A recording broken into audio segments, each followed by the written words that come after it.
Югус AM8, вот такой вот красавец с iMlogic S928XJ процессором 4 на 32 с Wi-Fi 6 ГГц, Wi-Fi 6E, с Bluetooth 5.3, с обалденным, ну действительно обалденным вот таким вариантом вывода изображения, о чем я говорю, про 8К 60 Гц, реальным выводом, не просто декодингом, а с выводом 4К 120 Гц. Это то, чего не может пока что ни один ТВ-бокс. Ну и, конечно, со всеми его интересными плюшками, о которых мы поговорим в этом обзоре. Еще и Dolby True HD у нас на выводе, на декодинге есть, и Dolby Vision. Ну все, на канале Технозон, поехали.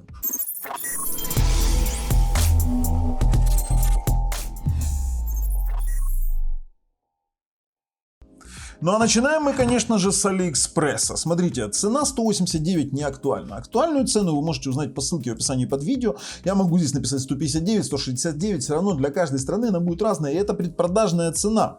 Продается в вариантах еще с какими-то пультами, хотя это абсолютно не нужно, потому что оригинальный пульт у нас и с голосом, и с аэромышью, и со всем остальным. То есть нет смысла тут нагребать каких-то дополнительных моментов.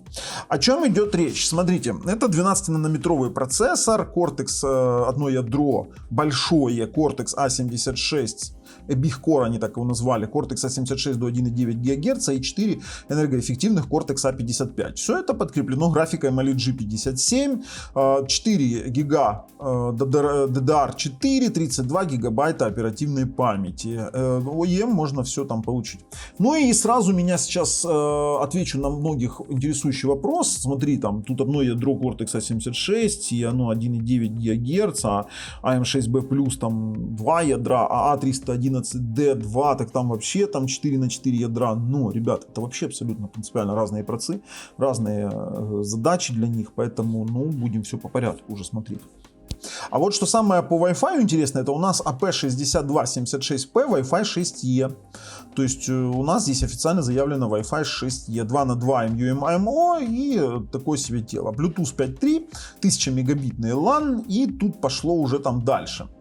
У нас поддерживается, смотрите, сейчас AV1, VP9.2, AVS3. Ну, AVS3, я вам скажу, он не реализован. Я не знаю, как его будем реализовать и для чего он сейчас нужен. Вообще не вижу никакого смысла в нем абсолютно.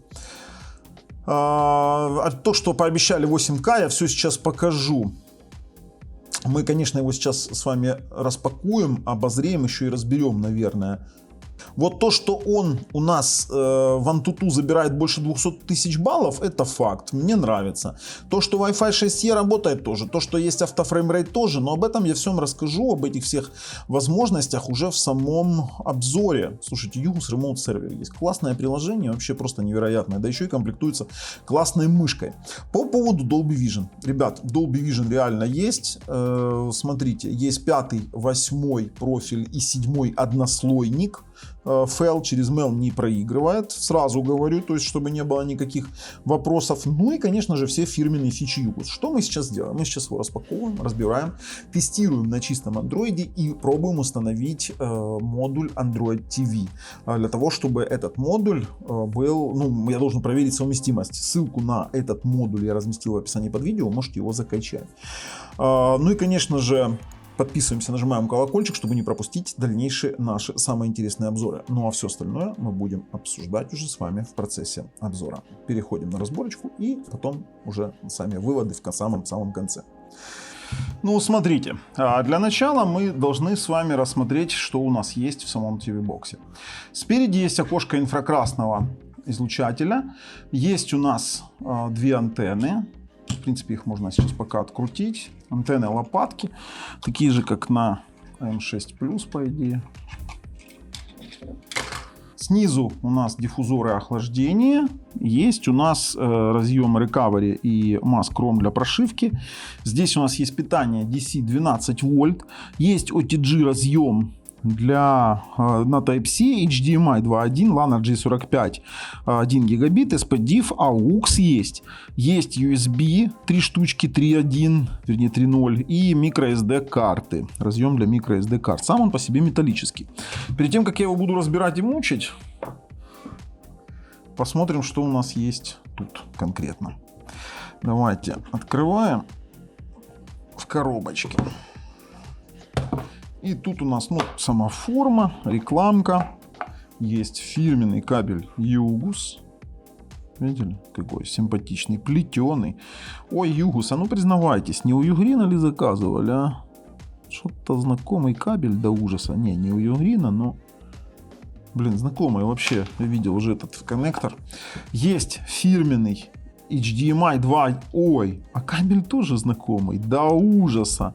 Или Навцикер. Вот 100%. Ну, кто мне скажет, на что напоминает? Югус, а ну отпишитесь. Где вы кабель заказывали, а? Прикольный кабель, слушайте. Я знаю эти кабели. 100%. Здесь качественный кабель. Есть у нас блок питания на Type-C. 12 вольт. Ну-ка приблизим. Читаем. 12 вольт. 1,60. Короче, 20 ватт максимально.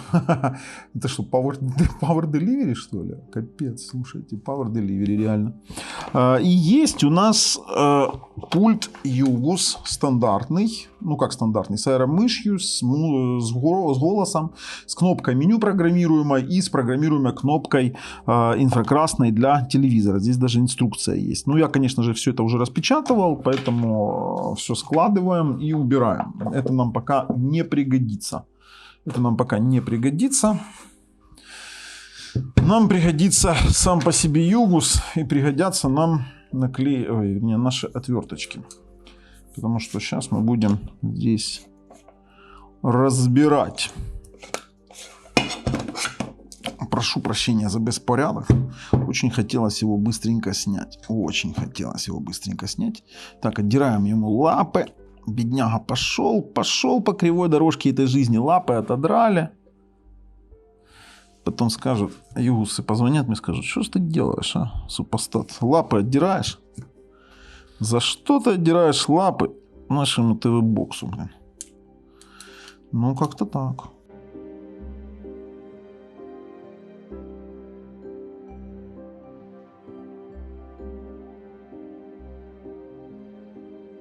Есть. Сейчас момент истины. Вскрываем. Очень хочу увидеть 928 прос.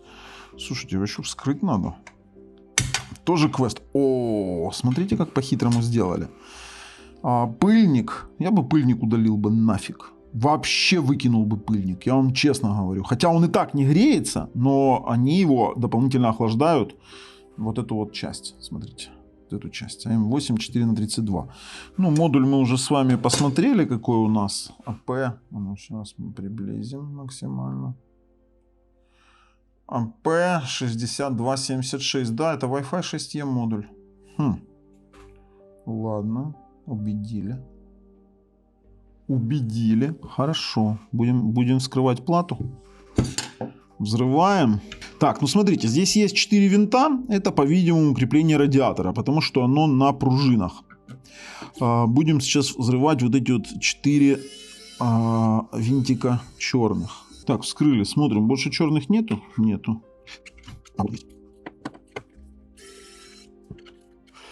Оп, есть. Слушайте, а плата-то... Вау! Вы это видели? Вы этот охлад вообще видели? Это просто top of the pop. Блин, как они поработали круто. Вы вообще это видели? Вот это вообще красавцы. Я с вас балдею, Югусы. Вы молодцы. Слушайте, мне прям захотелось радиатор нафиг открутить и посмотреть, как у вас там все устроено. Ну, ТВ-бокс зачетный. Смотрите на исполнение платы. То есть я специально для вас показываю. То обычно там кричат. Смотрите, ни флюса нигде нет, ничего. Красиво, красиво, мне нравится. Ну что, снимем радиатор, посмотрим. О, как у нас здесь все интересно. Смотрите, на термопасте очень-очень тонкий слой. Очень тонкий слой. А на вообще радиатор просто топ. Смотрите. Все очень красиво сделано. Можете посмотреть на саму тоже плату. Блядь, все металлическое, он звенит весь. Вообще мне вкрай нравится эта конструкция. Очень-очень хорошая, интересная конструкцион, скажем так. Будем его собирать уже. Смотрите, здесь через термопрокладку, еще и с радиатора выводят на корпус. Сука, это самое крутое охлаждение, которое я видел. Я вам честно говорю, вообще молодцы. Просто топ, просто топовое. Вот все. Круче этого охлаждения может быть только активный охлад, но у активного охлада есть... Ой, надо же было радиатор прикрутить. Но у активного охлада есть какие минусы? Сейчас вы мне напишите, я вам скажу их. Это то, что активный охлад надо чистить систематически. Все, ребят, я его собираю, переходим, тестируем. Достойно, достойно. Все, я закрываю это все действие. Очень достойно все сделано. Все, поехали тестировать. Ну что, увидели? Знакомый нам интерфейс, да, такой же, как на Yugus X4, на Yugus X4Q в частности. То есть очень похож на Android TV с голосовым поиском, вот с вот такой вот погодой, с каналами рекомендаций кастомизируемых, и тут можно всего очень много делать. Но сейчас не про интерфейс идет вопрос, тут идет разговор о том, что можно на чистом Android использовать, можно на Android TV модуле, то есть у вас будет Android TV интерфейс, а можно использовать как чистый вот в таком виде. И дело в том, что многим на текущий момент очень сильно это нравится, потому что данный TV-бокс можно использовать, ну, достаточно мощный, например, для конференции Google Meet. Я его использовал, и достаточно неплохо получается, с учетом того, что здесь теперь есть поддержка USB микрофонов, и как бы это все работает, сейчас покажу. Ну и начнем, само собой, с AIDA 64, потому что у многих вопрос, является ли он мощнее, чем Yugus AM6B+, и вообще является он отдельной веткой, либо это какой-то конкурент, либо еще что-то. Нет, Yugus AM8 вообще отдельная ветка. Объясню почему. 4/32, все та же самая платформа M-Logic. У нас здесь версия Bluetooth 5.3. Не смотрите 4+, дело в том, что AIDA 64 с TV-боксами работает в край плохо. Центральный процессор. 5 ядер. Сразу говорю, 4 ядра Cortex A55 по 2 ГГц. И одно ядро высокопроизводительное Cortex A76 1,9 ГГц. Это вообще другая архитектура, другой процессор. Это не Yugus X4, это не X4 процессор, здесь X4 только 4 нижних ядра. И это считайте, что X4 с одним дополнительным ядром. Ну, либо 922 урезанный на одно ядро и по частотам не то не сё. Ну, короче, это вообще другой процессор. Его нельзя сравнивать. 5 ядер, вот, пожалуйста, они у нас работают. Архитектура 32-битная. Хотя, ну, сам по себе процессор 64 бита. Архитектура у нас самой операционной системы 32 бита. Mali G57 ускорители. Вот здесь вот, кстати, неплохо. Во что-то поиграть мы сможем. Сеть отдельная тема для разговора. Центральный, так, Android 11. У нас есть доступ к температуре. Мы видим, что у нас вот окошечко есть, видите, летающее. Вы можете здесь всю температуру смотреть, пока мы тестируем. Так, больше нам здесь смотреть нечего, потому что мы сейчас сразу же пойдем в кодеки. Кодеки нам очень интересны, в частности видеокодеки. У нас, начнем с самого низу, там где молоточек, это аппаратные декодеры. У нас есть VP9.2, это HDR, при этом он у нас декодер до 8К. Пожалуйста, у нас стоит декодер 8К, он может декодировать 8К. Это еще не все. Тут есть один сюрприз. Также у нас здесь есть еще один декодер 8К до 240 Mbps. Да, это он же. Теперь видео MPEG 2. Это нас мало волнует MPEG 2. MPEG 4 тоже не то. Это энкодер. Вот, декодер H265 кодека 8К до 480 Mbps. Тоже отличное дело. Здесь у нас повторение. Меня интересует вот Dolby Vision. Dolby Vision у нас представлен в различных вариантах декодер, и максимально, что он может декодировать в Dolby Vision, это 4К. Объясню почему. Потому что, сейчас мы доберемся до 8К, потому что так предусмотрена технология. Выше 4К Dolby Vision они еще не делали. Те телеки, которые говорят, что они 8К Dolby Vision и там вау, нет, это upscale, я вас расстрою, чистого Dolby Vision там нет, это апскейленный 4К Dolby. Поэтому, во-первых, фильмов нет 8К нативных, поэтому никто не понимает, что сейчас выпускают телевизоры. И есть, конечно же, AV1 декодер тоже до 8К, что самое интересное. С максимальным битрейтом 100 Mbps, объясню, да, в AV1 100 Mbps это, поверьте, как в H264 где-то 400 Mbps. Вот примерно таким будет макаром соотношение этого всего действия. И тут сразу же у меня возникает такой вопрос по настройкам. А по настройкам все очень интересно, потому что если мы пойдем в сети интернет, давайте отключим, вот, смотрите, у нас есть 2,4 ГГц, есть 5 ГГц и есть 6. Хотя на коробке написано Wi-Fi 6, Wi-Fi 6E здесь модуль стоит, однако его не включают в официальный релиз, потому что сама по себе технология Wi-Fi 6 на модулях, это касается не только ТВ-боксов, это касается и, допустим, тех же самых интеловых модулей, там 201, 211, 210, это то, что в Wi-Fi 6E 6 ГГц они не понимают протокол шифрования WPA3, метод шифрования, и поэтому приходится 6-гигагерцовую сеть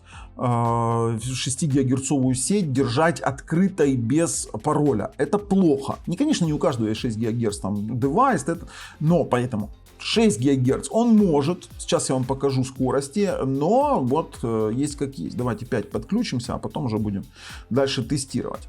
Кстати, по Wi-Fi там тоже сюрприз. Один из самых быстрых ТВ-боксов в Wi-Fi. Во-первых, у меня LAN J45 подключен, а я тут к Wi-Fi подсоединяюсь. Также у нас есть приоритизация Wi-Fi, это когда вы можете при подключенном LAN J45 задействовать Wi-Fi. Кстати, не на всех ТВ-боксах есть, на Югусах только есть.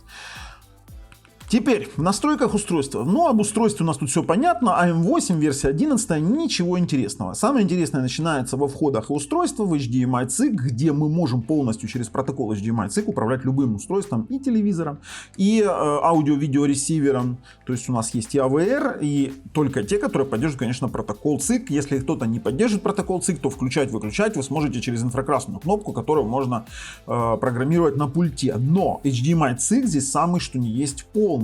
Есть у нас менеджер кнопок, конечно же, встроенный ремаппер, управление кнопкой меню, то есть вы на кнопку меню можете создать до 15 количеств действий различных, есть управление курсором мыши, это все нам не интересно. Вот нас интересует USB. Можем ограничить скорость USB, объясню. Иногда может влиять на скорость 2.4 USB 3. Эта технология и в роутерах такая, во всех. То есть, я знаю, что Xiaomi выпускает, вообще все роутеры делают ограничение USB в случае плохой работы с 2.4. Так уж устроена технология USB 3.0. Также у нас есть режим сна, у нас есть USB OTG и отладка по USB тоже. Это все как бы стандартные вещи для Югуса. А вот с разрешением. Размер буфера кадра — это разрешение интерфейса, потому что сейчас многие скажут, вот там какой-то 1920 на 1080. Нет, это всего лишь разрешение самого интерфейса, это сам кадр, то есть это разрешение той картинки, которую вы видите на экране, вне зависимости от разрешения экрана. Если вы поставите 4К разрешение, то, конечно же, будет четче и интереснее интерфейс, но будет анимация чуть медленнее, потому что анимация с 4К в андроиде работает не очень корректно. А знаете почему? Потому что сам по себе Google это не реализовал. У них нет нормальной анимации, то есть они не работали с фреймбуфером в 4К изначально, то есть этот фреймбуфер сделал Югус, и другие там производители ТВ-боксов делают. Вот теперь режимы экрана. То, что вы видите здесь, у меня 4К, у меня всего лишь 4К рекордер, давайте сделаем вот так вот. Вы видите вплоть до 8К 60 Гц. 4К 120 Гц. Ребята, при подключении к соответствующему телевизору, который поддерживает эти частоты, этот ТВ-бокс может не только декодировать, например, 8К 60 Гц, он может их выводить. Реально выводить. И это первый ТВ-бокс, который может нормально это делать. И не только, допустим, 8К 60 Гц, но и 4К 120 Гц. А это уже, знаете что? 4К 4К 120 Гц. Это позволяет без автофреймрейта отрабатывать фильмы в 24 кадра, потому что они без дробей делятся. 120 разделить на 24 это 5. Это значит, что у вас не будет микрофризов, и вам при этом не нужна ни уплавнялка, ни автофреймрейт. И будет четко идти фильм, вот как он задуман. Просто этот кадр будет повторяться 5 раз при герцовке телевизора. Это самыми простыми словами. При этом этот режим, это если только у вас телевизор держит 120 Гц. При этом этот режим позволяет решить вопрос не переключения вот этот вот черный экран автофреймрейта при просмотре YouTube роликов 60 Гц, при просмотре YouTube роликов 30 Гц, при просмотре контента в 24 кадра тоже в YouTube ничего клацать не будет. У вас остается только лишь одна частота 50 кадров для просмотра IPTV, либо роликов на YouTube, но это очень редкий вариант в 50 Гц. Шикарный вариант, шикарный, и это единственный TV-бокс пока что, который это может. Теперь по цветности. Режимы у нас есть 422, 422 12 бит, 8 бит, там есть еще 10 бит при подключении к соответствующим вариантам, но у нас есть Dolby Vision. Рекомендуемая политика адаптивный HDR Dolby Vision, рекомендуемый цветовой режим для Dolby Vision 422 12 бит. И тут, чтобы вы понимали, то, что когда мы рассматривали кодеки, 8К и в 100-120 Гц не поддерживается Dolby Vision. Это ограничение самой технологии, не TV-бокса и не производителя этого югуса. Сами по себе декодеры, сами по себе кодеки, которые вы видели, они не поддерживают декодирование Dolby Vision 8К. То есть создать можно, какие-то телевизоры могут декодировать их в 4К, потом в апскейл загонять. Это мы все прекрасно понимаем, ждем когда-нибудь что-то сделать. Самый правильный адаптивный HDR здесь работает. Еще есть у нас принудительно улучшенный HDR в SDR для тех, у кого SDR телевизоры. Ну, положение, ориентация, масштаб и шрифт нас не сильно волнуют, но зато автофреймрейт здесь, мама не горюй. Есть и автофреймрейт по кнопочке, есть автофреймрейт автоматический от Google, есть от Югус автофреймрейт полный во всех приложениях. Есть использовать дробные частоты, полные частоты. Это для тех телевизоров, которые у нас поддерживают либо дробные, либо полные частоты. Короче, ребят, автофреймрейт здесь самый что ни есть классный. И в расширенных настройках звука здесь у нас, ну, мы видим, что у нас есть Dolby Digital, DTS, сейчас мы это все дело проверим. Во-первых, USB аудио, звук. У нас есть поддержка ЦАПов USB и есть при этом поддержка микрофонов. Например, я могу подключить свой Blue Yeti. Смотрите, я подключаю свой Blue Yeti. И сейчас мы с вами увидим, что у нас появился микрофон Blue Yeti. Я включу звук на нем, включу обыкновенный диктофон, где-то у меня был. Я уже тестировал, мы нажимаем на запись и делаем вот так вот. Мы сейчас замолкаем. Микрофон работает. USB микрофон. Суперово. С этим у нас вопросов нет. Для чего микрофон?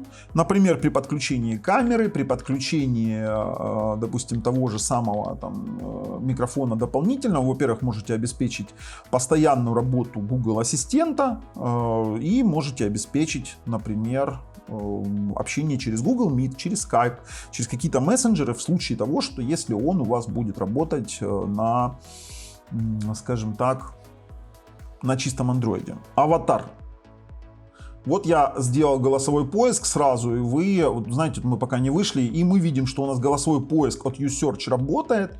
Как бы все в порядке, хотя некоторые жалуются, что у них не работает, но обычно там все упирается либо в сам по себе пульт. Некоторые жмут кнопку, держат, некоторые не дают разрешения, некоторые чего-то перемудряют с какими-то устройствами.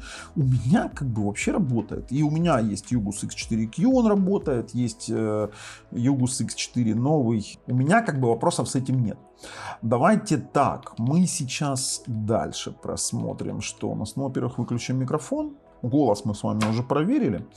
Смотрите, по звуку. Забыл вам сказать. Очень интересный момент. Потому что вот с молоточками мы видим, что у нас есть декодер EAC3 и есть AC4. Чтобы вы понимали, у него есть декодер Dolby True HD звука. Не в пробросе. В пробросе у них есть много чего. Именно в декодере. Для меня очень интересен момент этого всего. Дальше. Панели интерфейс. Ну, есть у нас системные панели. Есть у нас строка навигации, которые можно скрывать и можно их вытягивать. Также у нас есть окно недавних приложений, которые можно настраивать. Информационная панель, вы ее уже видите, можем включить сюда и MAC-адрес, и IP-адрес, как различную информацию. Я не знаю, для меня она чисто для тестов использую. Есть настройки главного экрана, где вы можете выбрать лончер, который вы хотите использовать, приложение голосового поиска выбрать и, конечно же, управлять анимациями. По питанию расширенный у нас момент. У нас есть режимы энергосбережения, есть у нас вариант при подаче питания, что сделать, то есть либо в сон, либо выключиться, либо сохранить последнее состояние. Очень классно, если у вас вдруг выключили свет, потом включили, он не включится и, соответственно, не потянет за собой телевизор. Даже если телевизор включится, он загрузится, перейдет в сон и выключит за собой телевизор по ЦИК. Это класснейшая опция. Есть режим максимальной производительности, но я не тестирую на нем, я не задираю процессор и GPU на максимальную частоту. Ой, верните, мне не надо такое делать. Есть вариант будить от движения самого пульта либо аэромышки, и есть у нас суперпользователь через Magisk. Больше ничего нам в меню рассматривать не нужно, как бы такое себе дело. Но сейчас мы с вами сделаем тротлинг тест. Стартуем и посмотрим, чем это у нас закончится.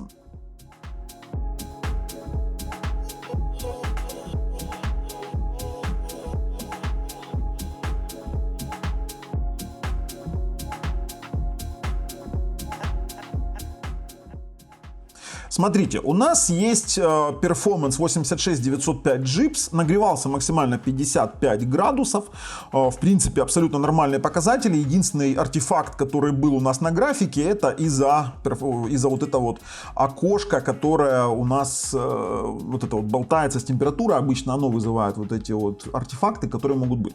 По поводу производительности 86 тысяч GIPS. Дело в том, что это не 922XJ процессор на 2.2. Это не A311D. Те, кто ожидал его мощнее, нет. Это такой средний между 922 по производительности и 905X4.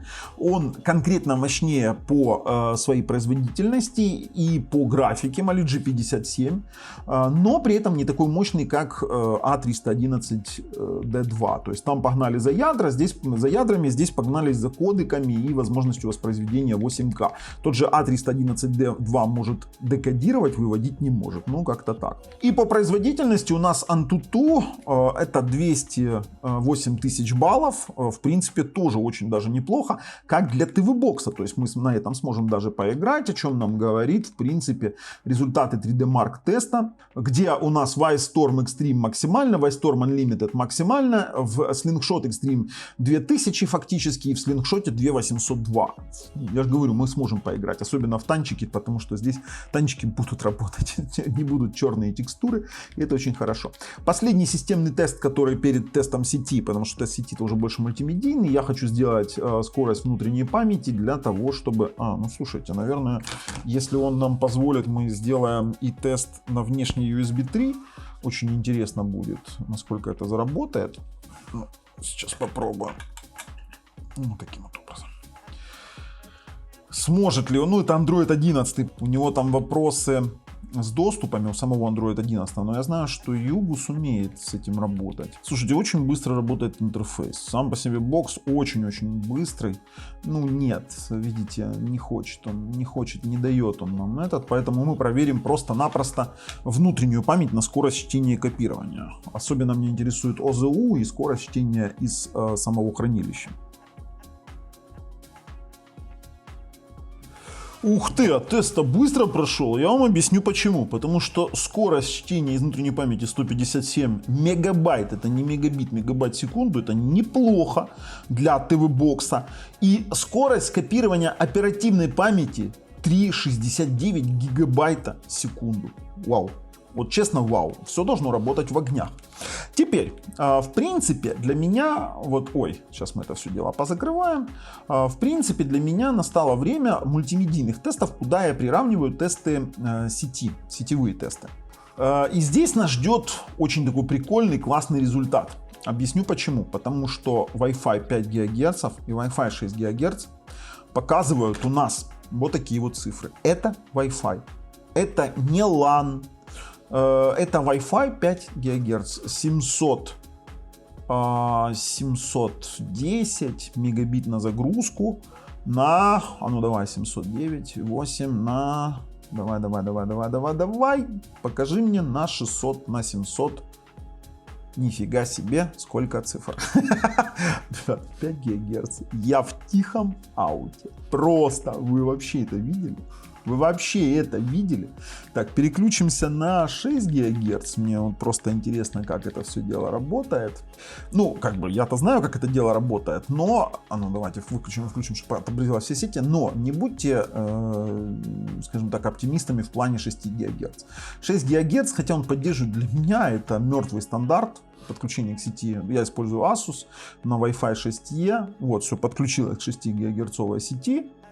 Пожалуйста. Тестируем 6 ГГц. А ну-ка, давайте. И я вам скажу, тут будет то же самое. То же самое, или даже может быть, ну да, то же самое. 700. Ну, практически у меня всегда до скоростей до 1.5 выигрывает, ну, они одинаково. Максимально, что я на Wi-Fi 6E получал на своих девайсах, это 1.34. Да, 1.34 гигабита. А вот именно Wi-Fi 6 простой на 5 ГГц до 1.9 я получал чистых.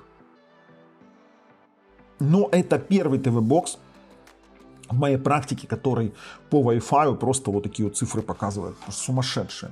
Подключаемся к 2.4 и стартуем. Здесь у нас получается там, ну, под 100 мегабит в пике. А так, ну, в принципе, все понимают, что 2.4 загруженные сильно. Но это очень неплохой результат. Это результат выше среднего, в принципе, для практически любого рода контента вам хватит, потому что наличие 2.4 роутера и не наличие 5 ГГц говорит мне о том, что, ну, как минимум, телевизор тоже Full HD, ну, как минимум, я вам серьезно говорю. Сейчас мы протестируем с вами еще LAN RJ45, здесь гигабитный LAN. Очень классная тема, мне по сетевым модулям особо понравился этот роутер. Давайте, включил LAN. Потребляет в момент теста он 5-6 Вт. Мне интересно, сколько он все-таки будет потреблять в тестах мультимедиа. Так, уже подрубился у нас. Давайте стартуем. Ну, здесь чистый гигабит. Здесь даже говорить не о чем. До 934 оно должно в пике там где-то выпасть. 920, 930 было в пике. Все, чистый гигабит. Даже говорить не о чем. Это 930 плюс служебный трафик, хедеры пакетов. Ну, на отдачу, вот что-то у меня по сети там оно не отдает. Да, в принципе, на отдачу нас вообще не волнует. При этом данный ТВ-бокс очень интересен нам из-за своих сетевых модулей, потому что у него же ведь не только есть, допустим, возможность смотреть ну, и с внутреннего хранилища. Все, конечно же, у нас уходит на текущий момент в онлайн.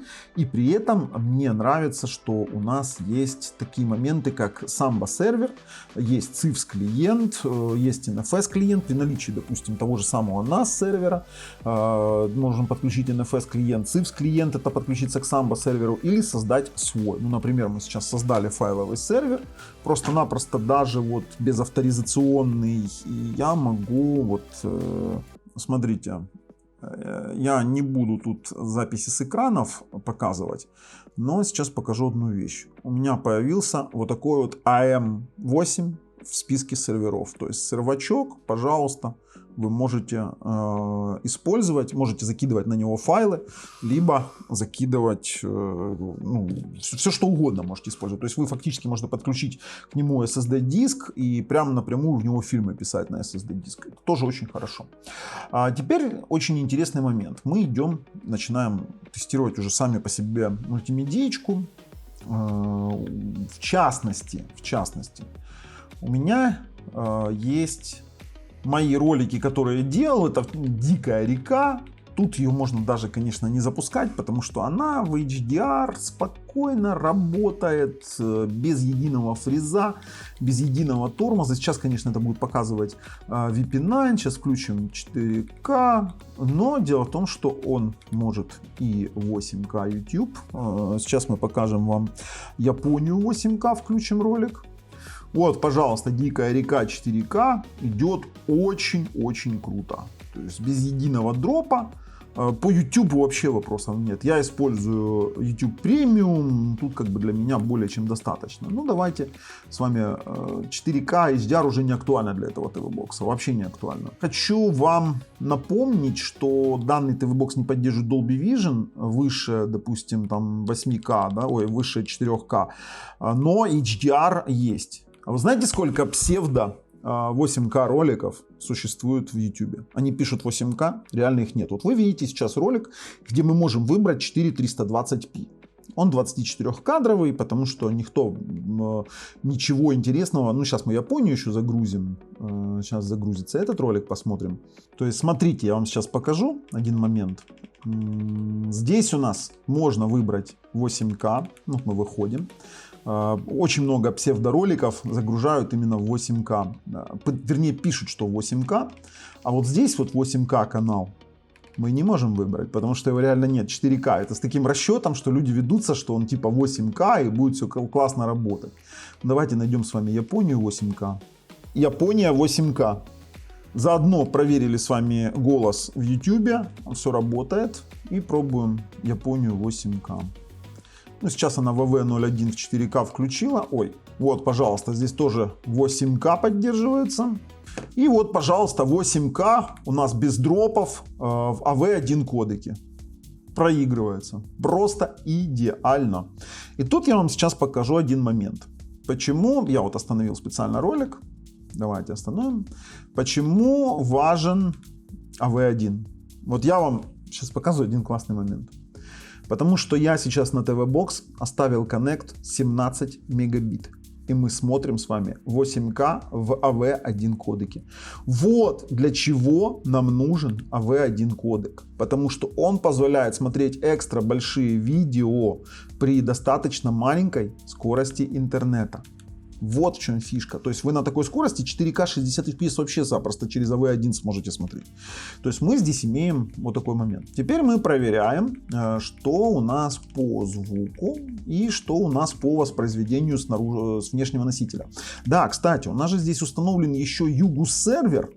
Есть еще медиацентр с поддержкой DLNA. Это все тоже тут есть музыкальный проигрыватель. Такое себе подобие какого-то дикого стримера. И есть Miracast. То есть у нас Miracast, но больше всего здесь интересен Yugu сервер. Это вот вы просто-напросто устанавливаете себе такую штуку, заходите на Yugu сервер. Сейчас покажу, классная тема. И мы здесь видим вот такое вот у нас приветственное окошечко. Нажимаем подключиться по Wi-Fi. Он сразу видит у нас AM8. Мы к нему подключаемся с помощью кода 84857. Это единоразовое действие для того, чтобы он был постоянно подключен. И здесь у нас есть и тачпад. Можем стандартную клавиатуру там показать клавиатуру. Можем убрать. У нас вот такой вот есть сенсорная панель. Вот такая вот прикольная. То есть мы можем назад понажимать. Тут именно поуправлять самим курсором. Видите, мышка. Аэромышь. У нас аэромышь с помощью самого вот приложения. Нам не нужно докупать отдельную мышку. Есть стрелочная навигация. Обыкновенный как типа пульт. Так, теперь у нас есть зеркальный экран. Это значит, что мы можем на смартфоне видеть то, что у нас происходит на ТВ-боксе. Не знаю для чего, честно вам скажу. Мы можем воспроизвести видео. Это как каст, допустим. Мы можем воспроизвести видео любое с вашего смартфона. Вот, пожалуйста, мое видео. Я со смартфона просто как каст это работает. Также можем посмотреть галерею изображений, голосовой поиск. Не хочу голосовой. Джойстик элементарный есть. То есть сам по себе Yugu сервер очень-очень классная тема.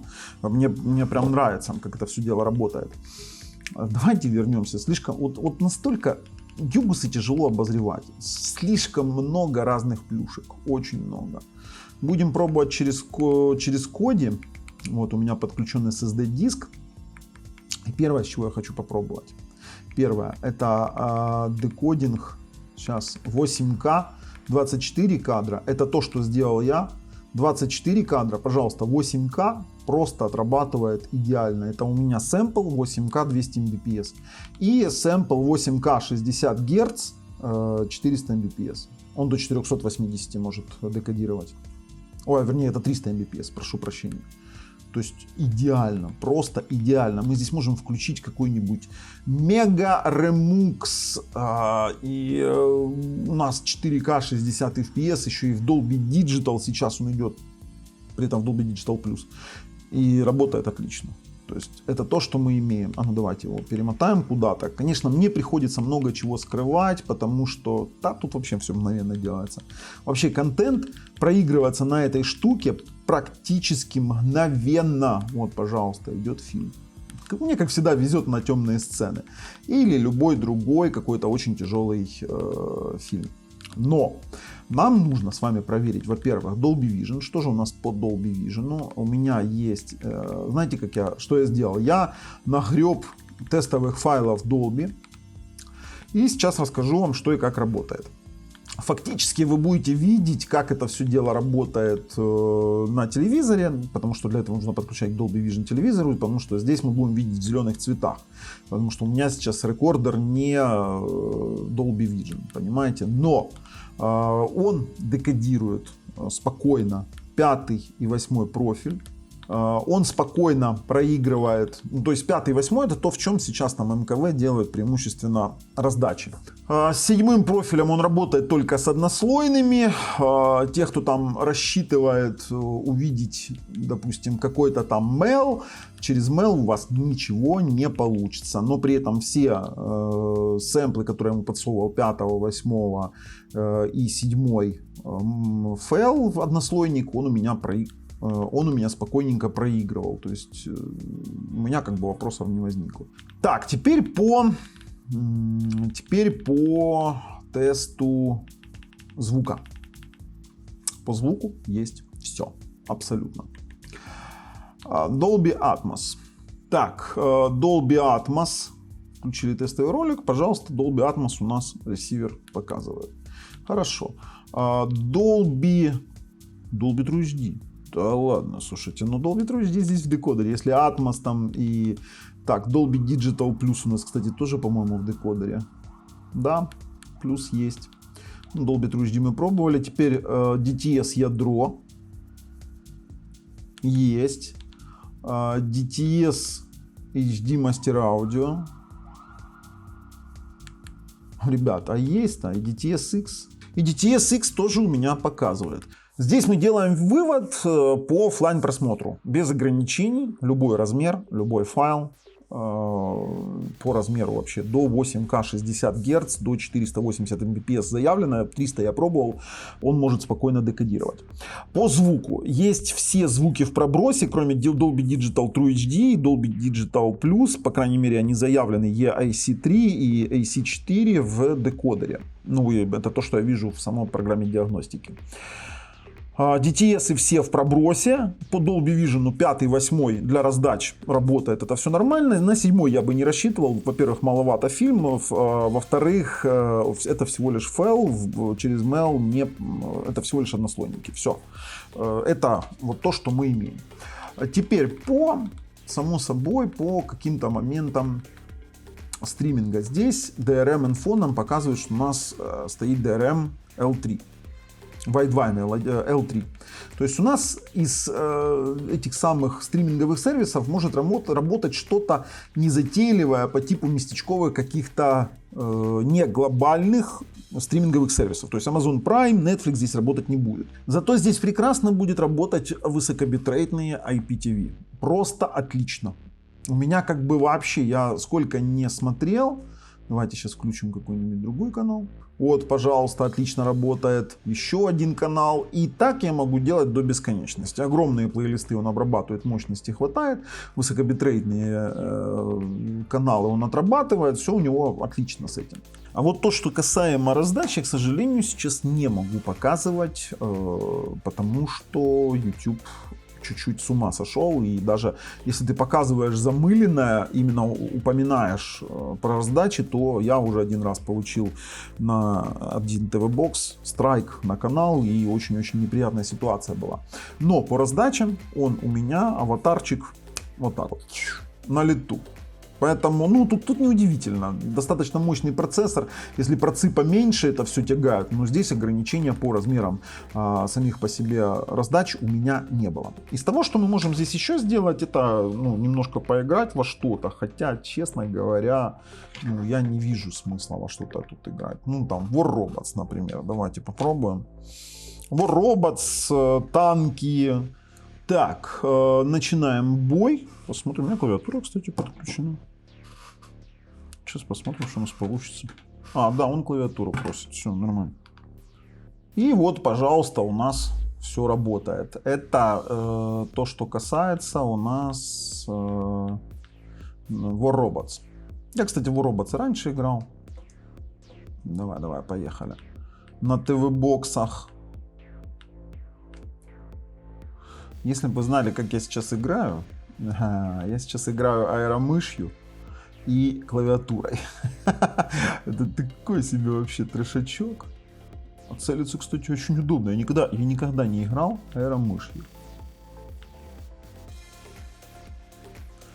Температура при этом сейчас 52 градуса. То есть у нас ТВ-бокс вообще ни при каком варианте, ни при каком сценарии не греется вообще. У него самое холодное, что я видел. То есть для меня это вообще классная тема. Не греется, холодные раздачи большие тягает. Есть 8К, Dolby Vision. Что еще надо? Dolby Audio. Ну слушай, вообще прикольно. Прикольно. Так, ну что, будем. Хочу еще попробовать, знаете чего? Хочу попробовать еще танки и в принципе уже выходить и резюмировать. Переходим Android TV модуль, ставим, проверяем, будет ли работать Android TV модуль. Стартуем на танчиках. И, кстати, один из немногих ТВ-боксов, в которых еще танки работают. Еще этот процессор нов. И производители танков еще не внесли в бан-лист. Вы знаете, что случилось вообще с ТВ-боксами? Потому что многие начали накупать геймпады и играть в мобильную версию на геймпаде, с учетом того, что официально подыскивает. То есть на большом экране есть большое преимущество в игре. Ой, слушайте, классно работает. 60 FPS. И поставили многие процы, не только процы, видеоускорители в бан-лист по текстурам. Опа-па-па-па-па-пау! Куда вы все так? Ух ты, как я промазал. По текстурам поставили в бан-лист. И, честно говоря, для меня это был, шок. Я их тогда не понял. То есть для меня, играют люди, пускай играют, но покупают они эти ТВ-боксы, иногда даже некоторые мощные ТВ-боксы, ведь поиграть можно. Куда ты? Ну, слушайте, 60 FPS. Это средние низкие настройки, сразу говорю. G57 все-таки не тот ускоритель, на котором стоило бы... Вообще на ТВ-боксах не стоит играть. Вот то, для чего он пойдет, и когда-нибудь мы выпустим видео по консольному геймингу конкретно на этом ТВ-боксе, потому что на текущий момент Core Elec еще нет, а мурыжить что-то и устанавливать извне, честно говоря, не хочется. Поэтому мы сейчас будем пробовать, потому что здесь нет 64-битного режима, и для нормального консольного гейминга, например, на PS2 нужно все-таки, чтобы был Core Elec 64-битный. Да идите сюда, что вы все такие стесняетесь? Смотрите, меня пробить не могут. Толпой шмаляют. Капец. Все-таки свою роль я выполню, нанесу максимальный урон. На тебе. Ребят, переходим, ставим модуль. Теперь мы установим с вами Android TV модуль по-быстрому. Тут как бы нам ничего для этого не надо. Нам нужен наш Magisk менеджер, который мы установили из меню. У меня есть по установке модуля по этому видео, поэтому мы не будем особо на этом заострять внимание. Очень быстро его ставим. Подождали перезагрузочку. Идем обратно очень быстро в Magisk менеджер. Слушайте, вообще очень шустрый ТВ-бокс. Так. Идем в модули. Из хранилища. Выбираем модуль. Оно начало копировать. И пошло устанавливать. Слушайте, все, просто ждем перезагрузки. Все. Перезагрузочка. Вжух. И сейчас, если у нас появляется Android TV, то можно сказать, что все у нас завершилось удачно. Вообще отлично. И момент истины загружается. Да, есть Android TV. Теперь он должен просто-напросто постоять, загрузиться должны все приложения. Должно пройти минут 15. Все там, инструкция по активации. Для меня было главное, что у нас заработал Android TV модуль. И он заработал.